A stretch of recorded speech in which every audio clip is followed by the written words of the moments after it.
কি হবে যদি বাবা ছেলে একই পরিবারের দুইটা মেয়ের প্রেমে পড়ে? সেই গল্পে আজ আমি আপনাদের বলতে চলেছি। তো চলুন দেখি, প্রথম থেকে শুরু করে ইন্ট্রো থেকে দেখা শুরু করা যাক। ঘটনা শুরু হয় এখান থেকেই। বাড়ির গার্জেন বা মায়ের মৃত্যুর পর কৃষ্ণা এবং তার বাবা খুবই নিঃসঙ্গ জীবন কাটাচ্ছিল। কিন্তু একসময় দেখা যায় বাবা ছেলে দুজনেই একসাথে প্রেমে পড়ে যায়। আর এখানেই ঘটে বিপত্তি। কারণ তারা যাদের প্রেমে পড়েছিল তারা ছিল সম্পর্কে ফুপু ভাতিজি, যারা একে অপরকে মোটেই সহ্য করতে পারত না। আর এক বাড়ির বউ হয়ে যাওয়া তো দূরের কথা, এক কথায় তারা ছিল একে অপরের ঘোর শত্রু। এবার তো এই বাপ ছেলে পরে চরম মুসিবতে। এই দুজনকে তারা এখন কি করে মানাবে?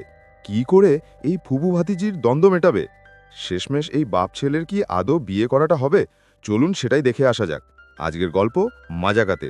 শুরুতেই আমরা একটা ছেলেকে গান শুনতে শুনতে একটা ব্রিজের পাশ দিয়ে যেতে দেখি। ছেলেটা হঠাৎই দেখতে পায় যে দুজন লোক পানি থেকে ভেসে উঠছে। এটি দেখে তো সে ছেলেটি অনেক বেশি ভয় পেয়ে যায়।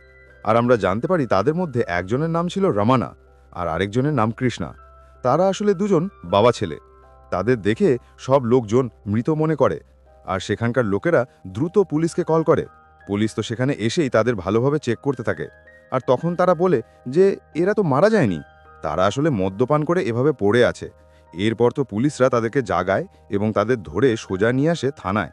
থানায় পৌঁছে পুলিশের এসআই তাদের জিজ্ঞেস করে, তোমরা এভাবে সমুদ্রের পাড়ে পড়েছিলে কেন? কি সমস্যা তোমাদের? তারা তখন জানায় তারা দুজনেই প্রেমে ব্যর্থ হয়েছে, তাই তারা সেখানে সেভাবে পড়েছিল। এত কথা শুনে তো পুলিশ অফিসারটা খুবই অবাক হয়ে যায়। আর তখনই আমরা এখানে একটা বিষয় জানতে পারি যে পুলিশ অফিসারটি একজন লেখকও ছিল। সে একটি গল্পের উপরেই কাজ করছিল। পুলিশটি তখন তাদের কথা শুনে চিন্তা করে যে তাদের এই গল্পটি তার কাজেও লাগতে পারে। তাই সেই পুলিশটি রামানা এবং কৃষ্ণাকে বলে, তোমরা তোমাদের পুরো গল্পটি যদি আমাকে বলো এবং তোমাদের গল্পটি যদি আমার ভালো লাগে তাহলে তোমাদের আমি ছেড়ে দেব।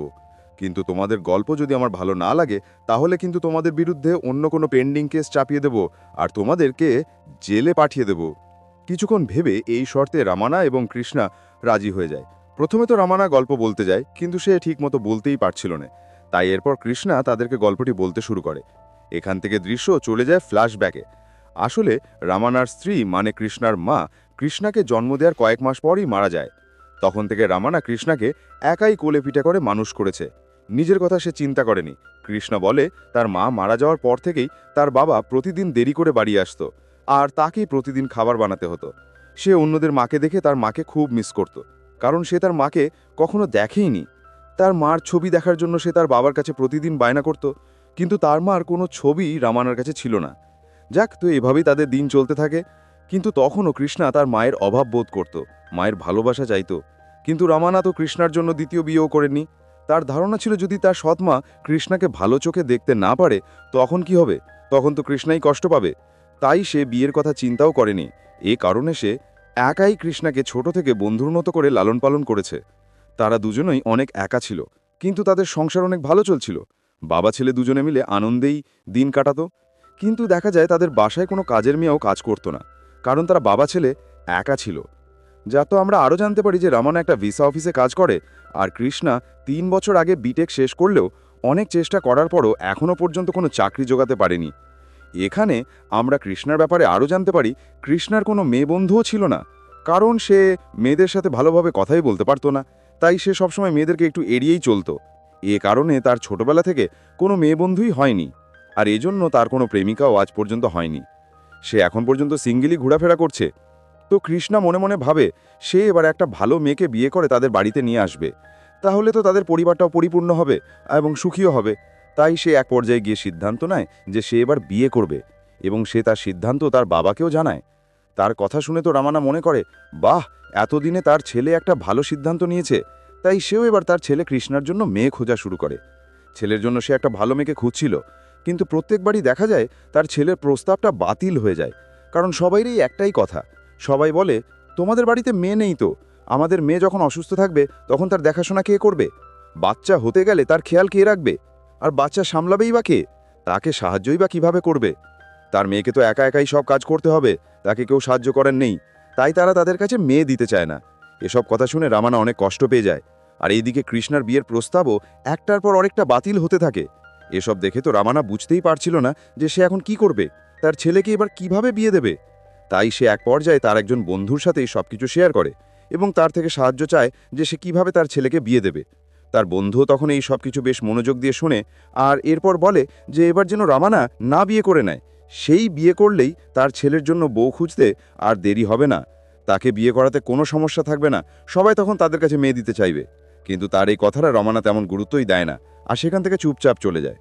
অন্যদিকে আমরা দেখতে পাই একদিন রাতের বেলা কৃষ্ণা রাস্তায় দাঁড়িয়েছিল। সেই সময় একটি মেয়ে একটি গাড়িতে করে এসে কৃষ্ণাকে জিজ্ঞেস করে যে এখানে কি অ্যালকোহল পাওয়া যাবে কোথাও। কৃষ্ণা বলে, আপনি এটা জেনে কি করবেন?" মেয়েটা তখন বলতে থাকে, "আমার প্রয়োজন আছে, এ কারণেই তো জিজ্ঞেস করেছি।" তখন কৃষ্ণা তাকে জানিয়ে দেয় যে এসব জিনিস কোথায় পাওয়া যায়।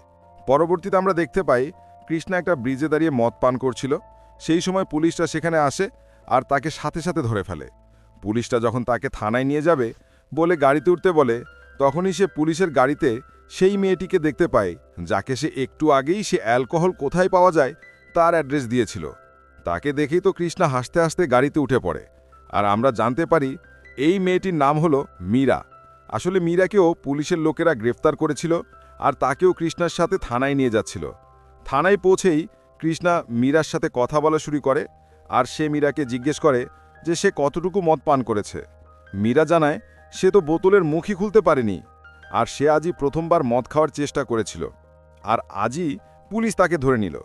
এরপরই মীরা কৃষ্ণাকে জিজ্ঞেস করে যে এখন তারা এখান থেকে কিভাবে বের হবে, তারা তো এখানে ফেসে গেল। কৃষ্ণা জানায় তার কাছে একটা প্ল্যান আছে। তখন সে মীরাকে জিজ্ঞেস করে, আচ্ছা তুমি ড্রিঙ্ক করতে কেন চেয়েছিলে? মীরা জানায় যে তাকে কেউ একজন বাড়িতে অনেক বিরক্ত করে, তার জন্যই সে ড্রিঙ্ক করতে চেয়েছিল, কারণ এসব তার সহ্য ছিল না। এরপর মীরা কৃষ্ণাকে জিজ্ঞেস করে, তুমি কেন ড্রিঙ্ক করেছিলে? কৃষ্ণা তখন বলে, আমাকে বাড়িতে বিরক্ত করার মতো কেউ নেই, এ কারণে। তখন মীরা জিজ্ঞেস করে, তোমাকে বিরক্ত করার মতো কেউ নেই মানে কি? তোমার কি গার্লফ্রেন্ডও নেই? কৃষ্ণা জানায় না, সে তো মেয়েদের সাথে ভালোভাবে কথাই বলতে পারে না, তো গার্লফ্রেন্ড আসবে কোত্থেকে? মীরা তখন বলে, কোথায়, এখন তো সে খুব ভালোভাবেই কথা বলছে। কৃষ্ণা বলে, আসলে আমি এখন ড্রিঙ্ক করে আছি তো, তাই বলতে পারছি হয়তো। তো এরপরেই দেখা যায় তাদের মধ্যে অনেক কথা হয়, আর কৃষ্ণা মীরার সাথে ফ্লার্টও করতে শুরু করে। কিন্তু মীরা তো সেটা বুঝতে পেরেও তাকে পাত্তাই দেয় না। কিছুক্ষণ পরেই কৃষ্ণার বন্ধু চলে আসে আর তাদের দুজনকেই ছাড়িয়ে নেয়। এরপরেই কৃষ্ণা বাহিরে এসে মীরার সাথে কথা বলার চেষ্টা করে, কিন্তু মীরা তো তার সাথে কথাই বলতে চায় না। এরপর কিছুক্ষণ পরেই জানতে পারে যে মীরা সেই একই কলেজে পড়াশোনা করে যেই কলেজ থেকে কৃষ্ণা গ্র্যাজুয়েশন কমপ্লিট করেছিল। তাই সে মীরাকে তার নাম জিজ্ঞেস করে। মীরা জানায় সে অপরিচিত লোকদের তার পরিচয় জানায় না। কৃষ্ণা তখন বলে, ঠিক আছে, জানাতে হবে না, সে তার পরিচয় ঠিকই খুঁজে নিতে পারবে। মীরাও তখন বলে, ঠিক আছে, দেখা যাক তুমি কিভাবে আমার পরিচয় পাও। এরপরেই দেখা যায় কৃষ্ণা মীরার সাথে আরও কথা বলার চেষ্টা করে, কিন্তু মীরা তো তাকে ইগনোর করে সেখান থেকে চলে যায়। এরপরই আমরা দেখতে পাই মীরা তার কলেজের ক্লাসে ছিল। ঠিক সেই সময় কিছু বখাটে ছেলে তাকে ক্লাসে গিয়ে ডিস্টার্ব করতে থাকে। আসলে এই ছেলেগুলো তাকে প্রতিদিনই ডিস্টার্ব করত, সে কিছু বলতেও পারত না। ঠিক তখনই হঠাৎ কৃষ্ণা সেখানে চলে আসে, আর ক্লাসে এসেই স্যারকে বলে, স্যার, প্রিন্সিপাল স্যার জিজ্ঞেস করেছেন আপনি অ্যাটেন্ডেন্স চেক করেছেন কিনা। স্যার বলে, না, করিনি তো। কৃষ্ণা তখন স্যারকে অ্যাটেন্ডেন্স শিট দেয়, আর স্যারও চেক করতে শুরু করে। আর সেই শিট যখন মীরার কাছে আসে, তখনই কৃষ্ণা মীরার নাম জানতে পেরে যায়, আর স্যারকে বলে, ঠিক আছে স্যার, আর করতে হবে না। এই বলেই সে সেখান থেকে চলে যায়। অন্যদিকে রামানা একটা বাস স্টেশনে দাঁড়িয়েছিল তার ক্লায়েন্টের জন্য। সে সেখানে অপেক্ষা করছিল। তবে ঠিক সেই সময়ই সেই ইয়াশোধা নামের একটা মেয়েকে দেখতে পায়। এই মেয়েটিকে দেখার পরেই রামানা তো তার বয়স ভুলে যায়, আর এই মেয়েটিকেই পছন্দ করে ফেলে। তাই সে তখন ইয়াশোদার পেছন পেছন যেতে থাকে। ইয়াশোদাকে ফলো করে সে যেই বাসে উঠে, সেও সেই বাসে উঠে পড়ে। কিন্তু ইয়াশোদা তাকে ইগনোর করলে রামানাও সেখান থেকে অফিসে চলে যায়। আর দেখা যায় অফিসে গিয়েও সে তার কথা ভুলতে পারে না, বারবারই তার কথা তার মনে পড়তে থাকে, এবং এক কলিগের সাথে ইয়াশোদার ব্যাপারে শেয়ারও করে। আর সে তার কলিগকে জানায় যে সে ইয়াশোদাকে প্রথম দেখাতেই পছন্দ করে ফেলেছে, সে তাকে বিয়ে করতে চায়। তবে ঠিক সেই সময় ইয়াশোদা রামানার অফিসে চলে আসে ভিসার অ্যাপ্লাই করার জন্য। রামানা তো তাকে দেখে অনেক অবাক হয়ে যায়, আর অনেক খুশিও হয়। ইয়াশোদা তখন রামানার হাবভাব দেখে বুঝতে পারে যে এই রামানা হয়তো তাকে পছন্দ করতে শুরু করেছে। এটা বুঝতে পেরেই ইয়াশোদা তার ভিসার কাজটি তাড়াতাড়ি কমপ্লিট করে সেখান থেকে চলে যায়। তবে ভিসা প্রসেসিংয়ের সময় রামানা ইয়াশোদার সকল তথ্য পেয়ে যায়, আর মনে মনে তাকে বিয়ে করার প্ল্যান করতে শুরু করে। আর এরপরেই আমরা দেখতে পাই একজন লোককে, যে একটা মিটিংয়ে তার বন্ধুর সম্পর্কে অনেক গুণগান করছিল। এই লোকটির নাম হল বার্গাভ। বার্গাভ তার বন্ধুকে অনেক ধন্যবাদ জানায় তাকে একটা বড় টেন্ডার দেওয়ার জন্য, আর সাথে তার বন্ধুর রিটায়ারমেন্টের কথাও সে সবাইকে জানিয়ে দেয়, যেটি তার বন্ধুও জানত না যে বার্গাভ এই কথা বলবে, তাই তার বন্ধুও অনেক অবাক হয়।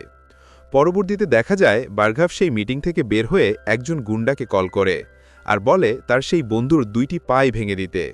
এই কথা শুনে তো বার্গাভের অ্যাসিস্ট্যান্ট বার্গাভকে বলতে থাকে যে স্যার, একটু আগেই না আপনি আপনার বন্ধুর সম্পর্কে এত এত ভালো কথা বললেন, আরও বললেন যে আপনি তার কাছে কৃতজ্ঞ থাকবেন সবসময়, আর এখন আপনি তার পা ভেঙে দিতে বলছেন, এটা কেমন কথা স্যার? বার্গাভ তখন তার অ্যাসিস্ট্যান্টকে বলে, পৃথিবীতে সবচেয়ে মজার জিনিস কি জানো? সেটা হলো রিভেঞ্জ নেওয়া। আর সবচেয়ে মজার বিষয় এই যে আমি যার উপর প্রতিশোধ নিব সে জানতেই পারে না যে আমি তার উপর প্রতিশোধ নিব। তো এরপরে দেখা যায় বার্গাভ তার অ্যাসিস্ট্যান্টের সাথে আরও অনেক কথা বলে। এখান থেকে দৃশ্য চলে যায় কৃষ্ণার কাছে। সে একটা ইন্টারভিউ দিতে গিয়েছে। দেখা যায় সে সেখানেও ফেল হয়।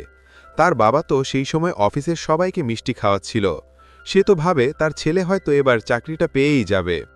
কিন্তু কৃষ্ণা যখন ফোন দিয়ে বলে যে সে আবারও ফেল করেছে, তখন তার বাবা মিষ্টির প্যাকেটটি ফেলে দেয় আর বলে, আমার মিষ্টির টাকাটা আবারও লস গেল।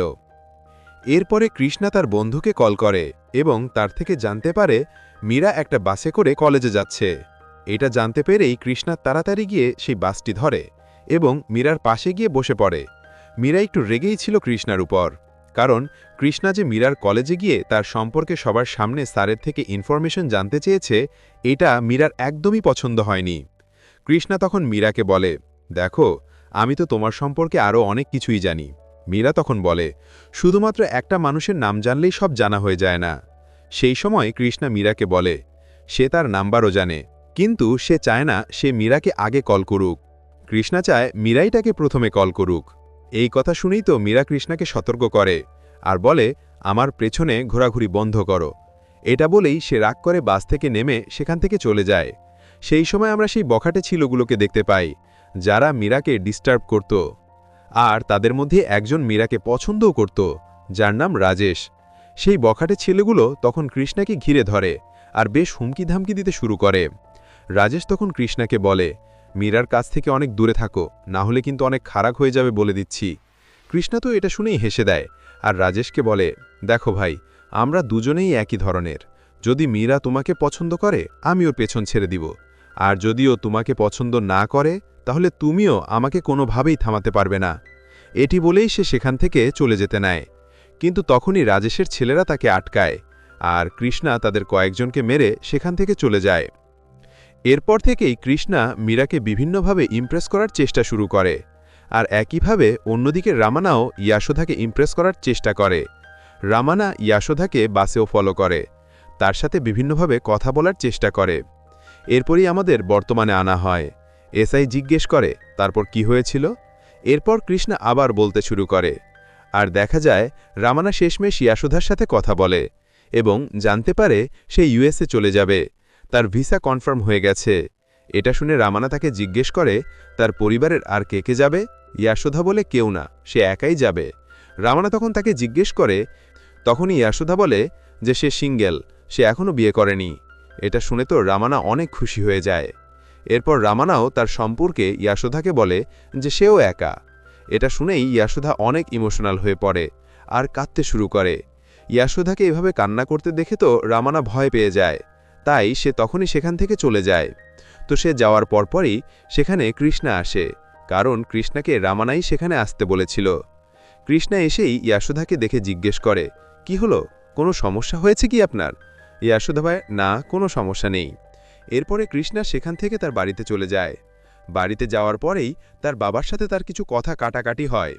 তার বাবা তাকে বলে কৃষ্ণা নাকি কোনো মেয়ের বাস ফলো করে আর তাকে নাকি ডিস্টার্ব করে, আর এই কথাটা তাদের এলাকারই কেউ বলেছে।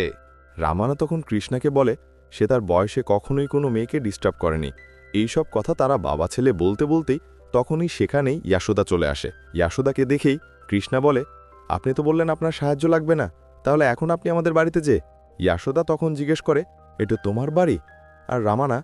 কৃষ্ণা বলে, রামানা আমার বাবা। এটা শুনেই ইয়াশোদা অনেক অবাক হয়ে যায়, কারণ সে তো ভেবেছিল রামানা হয়তো এখনও বিয়ে করেনি। তখন রামানা ভেতর থেকে বের হয়ে ইয়াশোদাকে দেখতে পায়। ইয়াশোদা রামানাকে দেখে কৃষ্ণাকে বলে, তোমার বাবা আমাকে ডিস্টার্ব করে, আমাকে বাসে ডিস্টার্ব করে, অফিসে ডিস্টার্ব করে, আরও বিভিন্ন জায়গায় ডিস্টার্ব করে। এটা শুনে তো কৃষ্ণও অনেক অবাক হয়ে যায়। এরপরে ইয়াশোদা রামানা সম্পর্কে কৃষ্ণাকে অনেক কথা বলে।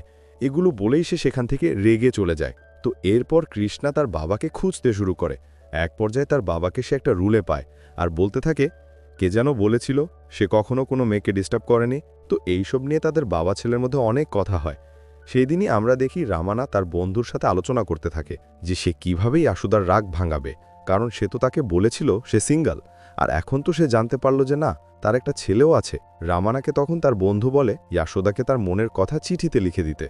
তারপরেই দেখা যায় যে সেদিন রাতে রামানা ও কৃষ্ণা দুজনেই তাদের প্রেমিকার জন্য চিঠি লিখছে। কেউ কাউকে তাদের নিজেদের চিঠি দেখতে বা পড়তেও দেয় না। পরদিন সকালে তারা দুজনেই দুজনের চিঠি নিয়ে প্রার্থনা করে এবং যে যার চিঠি নিয়ে বের হয়ে যায় তাদের প্রেমিকাকে দিতে। কৃষ্ণা তো প্রথমে তার গার্লফ্রেন্ড মীরাকে চিঠিটা দেয়। মীরা তো চিঠিটা দেখে খুবই অবাক হয়ে যায় আর বলতে থাকে যে কৃষ্ণা কী সব উল্টোপাল্টা জিনিস লিখে এনেছে। মীরা তো এটাও বলে যে সেই চিঠি নিয়ে স্যারের কাছে বিচার দিবে। এই কথা শুনে কৃষ্ণা তার চিঠিটা মীরার থেকে নিয়ে নেয় আর এটা পড়ে বুঝতে পারে যে এটা তো আসলে তার বাবার চিঠি। অন্যদিকে রামানা ও ইয়াশোদাকে তার চিঠিটা দেয়। ইয়াশোদা তো চিঠিটা পড়ে অনেক রেগে যায়। রাগের কারণ বুঝতে না পেরে রামানা সেই চিঠিটা পড়ে আর সেও বুঝতে পারে যে সে আসলে ভুলে তার ছেলের চিঠি নিয়ে চলে এসেছে। এরপরই দুই বাবা ছেলে দুজন দুজনের সাথে দেখা করে। তারা যখন একে অপরের সাথে কথা বলছিল ঠিক তখনই তারা দেখতে পায় একটা গাড়ি একজন লোককে আহত করে সেখান থেকে পালিয়ে যাচ্ছে। তখনই রামানা আর কৃষ্ণা সেই ব্যক্তিটিকে সাহায্য করার জন্য সেই গাড়ি থামানোর অনেক চেষ্টা করে, কিন্তু তারা থামাতেই পারে না। পরে তারা অন্য আরেকটি গাড়ি থামায়। গাড়িটি থামানোর পরেই কৃষ্ণা দেখতে পায় গাড়িতে থাকা লোকটি আর কেউ না, সেই স্টিল ফ্যাক্টরির মালিক ভার্গাভ। সে আসলেই খুব রাগী প্রকৃতির একজন লোক, যার পরিকল্পনার কারণেই তার লোকেরা এই লোকটিকে আহত করেছে। এখানে আহত ব্যক্তিটিকে ভার্গাভের গাড়িতে করেই হাসপাতালে নিয়ে যাওয়া হয়। লোকটি তখন ভার্গাভকে দেখে বলে, আমাকে এখানে একা ফেলে যেও না। তখনই আমাদের মনে পড়ে যায় ভার্গাভের বন্ধুর উপর রিভেঞ্জ নেয়ার কথা। এটা সেই বন্ধুটি। বন্ধুর অনুরোধে ভার্গাভ তার সাথে থাকতে বাধ্য হয় তখন, যার ফলে তার স্বপ্নের প্রজেক্টে টেন্ডারটা হাতছাড়া হয়ে যায়, যে কারণে তার অনেক বড়সড় একটা ক্ষতি হয়ে যায়। এর কারণে ভার্গাভ রামানার কৃষ্ণের উপর খুবই রেগে যায়। সে এবার ঠিক করে সে তাদের উপর প্রতিশোধ নিবে, কারণ তাদের দুজনের জন্যই তার এত বড় ডিলটি ক্যান্সেল হয়ে গেছে। তাদের দেখেই তো তার রাগ হচ্ছিল, কিন্তু তাও ভার্গাভ এখানে রামানার কৃষ্ণার সাথে এমন ব্যবহার করে যেন তারা কোনোভাবেই সন্দেহ করতে না পারে। ভার্গাভে পর তাদের দুজনের একটা ছবিও তুলে নেয় এবং তার গুন্ডাদের তাদেরকে মেরে ফেলতে বলে। এরপরেই দেখা যায় একদিন মীরা কলেজের ল্যাবে একা ছিল। তখন সেই সময় ল্যাবে রাজেশ নামে সেই ছেলেটি মীরার সাথে জোরপূর্বক খারাপ কিছু করার চেষ্টা করে। সেই সময় কলেজের দফতরি মীরাকে এই অবস্থায় দেখে ফেলে আর তাড়াতাড়ি কাউকে আনতে চলে যায়। সেই সময় কৃষ্ণাও কলেজে আসে। দফতরি কৃষ্ণাকে দেখে সব কিছু খুলে বলে। কৃষ্ণা তখনই সম্পূর্ণ পরিস্থিতি বুঝতে পেরে যায়, কিন্তু সে চায় না মীরার সম্মান নষ্ট হোক। তাই সে কৌশলে কলেজে অ্যানাউন্সমেন্ট রুমে গিয়ে ঘোষণা করে সে সবাই ল্যাবের সামনে চলে আসুন, এবং স্পিকারের মাধ্যমে সে রাজেশকেও হুমকি দিয়ে বলে যে যদি এখনও তুই বাইরে না আসিস তাহলে কিন্তু তোর জীবন ধ্বংস হয়ে যাবে। যে কথা শুনে রাজেশ অনেকটা ভয় পেয়ে যায় আর মীরাকে ছেড়ে দেয়। এরপরই সে সেখান থেকে চলে যায়। অন্যদিকে মীরাও ল্যাবের পেছনের দরজা দিয়ে সেখান থেকে পালিয়ে যায়। আর এভাবেই কৃষ্ণা কোনো রকম মারামারি ছাড়াই মীরাকে সেখান থেকে বাঁচিয়ে নেয় এবং তার সম্মানও রক্ষা করে। কিছুক্ষণ পরই মীরা জানতে পারে যে কৃষ্ণাই তার সম্মান রক্ষা করেছে, আর এই ব্যাপারটা তো তার খুবই ভালো লাগে। তাই সে এবার কৃষ্ণাকে কল করে আর তার সাথে দেখা করতে বলে। পরবর্তীতে দেখা যায় সে এখন কৃষ্ণার সাথে ঘুরতে বের হয়ে যায়। তারা তো বেশ আনন্দ করে সময় কাটায়। এরপরে ঘোরাফেরা শেষ করে বাসায় ফেরার সময় রাস্তায় তারা রাজেশকে দেখতে পায়। কৃষ্ণা তখন রাজেশকে বলে মীরা তাকে ভালোবাসে। রাজেশ বিশ্বাস করতে না চাইলে মীরা রাজেশের সামনেই কৃষ্ণাকে জড়িয়ে ধরে এবং তার প্রেমের প্রস্তাবটি গ্রহণ করে নেয়। এটা দেখেই তো রাজেশেরও আর কিচ্ছু করার থাকে না, তাই সে মন খারাপ করে সেখান থেকে চলে যায়। অন্যদিকে আমরা দেখতে পাই ইয়াশোদার ইউএসএ ভিসা কনফার্ম হয়ে গেছে আর সে ইউএসএ যাওয়ার জন্য প্রস্তুতিও নিচ্ছে। ঠিক তখনই রামানা ইয়াশোদাকে কল করে আর তার সাথে দেখা করতে যায়। আর এখানেই আমাদের মুভির প্রথম এপিসোডটি শেষ হয়ে যায়। তোমরা যদি এর দ্বিতীয় বা শেষ পর্ব দেখতে চাও তাহলে একটা লাইক করে কমেন্ট করে জানাও। তোমরা যারা এরকম কমেডি অ্যাডভেঞ্চার মুভি দেখতে পছন্দ করো তাহলে আমাদের চ্যানেলটি সাবস্ক্রাইব করতে পারো। আবার দেখা হবে এর পরের ভিডিওতে। ততক্ষণ পর্যন্ত ভালো থাকো। আল্লাহ হাফেজ। আসসালামু আলাইকুম।